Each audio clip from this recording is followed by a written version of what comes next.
Questions for Coach Stevens? Start with John Corrales.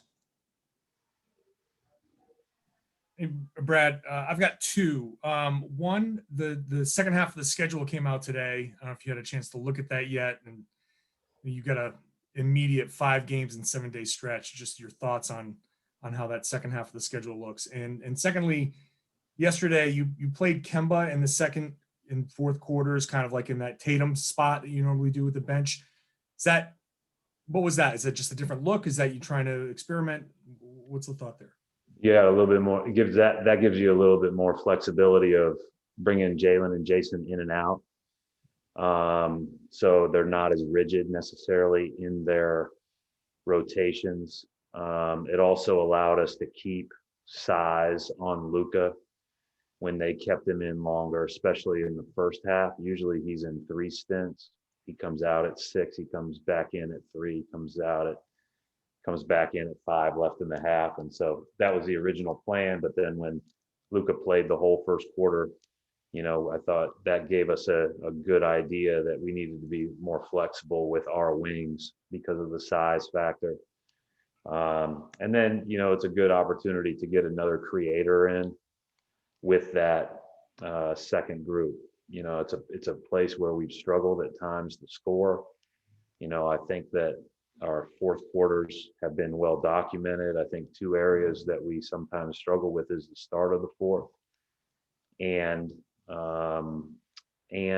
the idea that we foul at the beginning of the fourth. And so those are 2 things that, we spent a lot of time on thinking about in the last couple of days. Obviously, we came up short on the foul part yesterday in the fourth, but I have a better feel for, it gave us more flexibility with Jalen and Jason is the answer, is the quick and easy answer. The schedule I got like 3 days ago, John, and I've looked at it like once. I'm getting peppered with questions about travel and game times and all kinds of stuff. Like, I'm just trying to figure out how to guard Luka Doncic and Trae Young. Like, somebody else can figure all that crap out. We have a lot of work to do, and I assume we're just playing great players, and I assume we're basically playing every night. So I don't really even care. Keith Smith. Right. When you go up against guys like Trae or Luka and the offense is so centric to them, can it be hard to keep your guys from focusing too much on those guys? And does it help playing them kind of this back-to-back and, especially with Trae 3 times in the span of a week?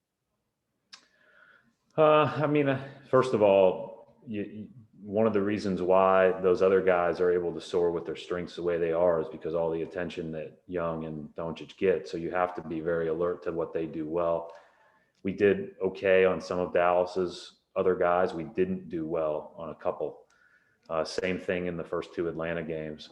I think that Trae and Luka both have the advantage of it's a lot harder to plan for, to take the ball out of their hands because they start with the ball at 50 or 60 feet away from the basket. So you're not running actions for them to cut and catch and shoot and all that stuff. They certainly do some of that, but they have the ball. And so, the whole name of the game, and we've talked a lot about this with our guys, is once you draw 2, right, you've done all the hard work. Well, they draw 2 almost immediately.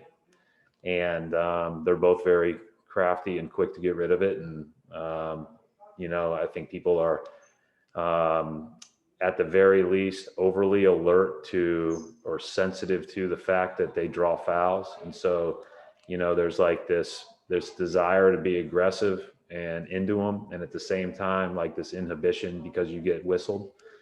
And so you have to balance that appropriately. Gary Washburn. Hey, Brad, on a situation like not the last 3-pointer from Doncic, but the one where it was a switch between Tice and Jalen, would it be okay if Jalen kind of nudged Tice and said, no, I got this? Like, when one of your best defenders says, I want to guard the best offensive player in the last possession, as opposed to kind of going with the switching, would you have an issue with that? How does that go? We watched it today. First of all, I think it's so important as a, growing leader to trust your team.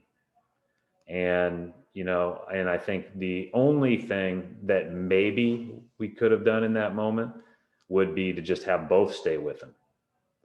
But no, I mean, Jalen's going to get screened there, Gary. And so that's going to be a lot easier said than done to just say, I got him.